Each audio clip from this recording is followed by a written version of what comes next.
কথা বলা যাবে না, আমি ব্লগ করতেছি। আমার মামা আমার পিছু নিতেছে কেন বুঝলাম না। আমি আমার ভিডিও বানানোর কন্টেন্ট খুঁজছি, এই কন্টেন্ট নষ্ট করতে আসতেছে। আচ্ছা যাই হোক, আমরা এখন পার্কে হাঁটতেছি, পার্কে হাঁটতেছি। পিছনে আমার মামা আমাকে ফলো করতেছে, যদি কোনো জায়গায় চলে না যাই। আর আমি কোথাও চলে যাবো কেন? ওরা আসছে তো ঘুরতে, আমি কেন চলে যাবো কেন? হাঁটতেছি, ওই দোলনাতে ঘুরছি।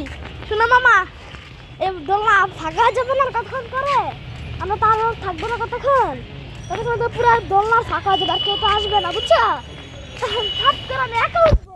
হ্যাঁ, তুমি যত জোরে পারো ধাক্কা দিও, বসে থাকবো।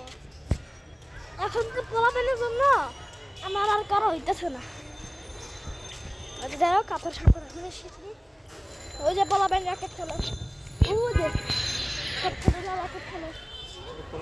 তোমার থেকে বড়, বড়, ওরা তো বড়, অনেকে আছে সাইজে বড়, কিন্তু আসলে বয়স কম। আমি উঠবো যে ফাঁকা হয়ে যাবে, এই যে এরা গেছে না, আর ফাঁকা হয়ে যাবে। যে মূলটা আমার নাম তো বলছি না, ঠিক আছে।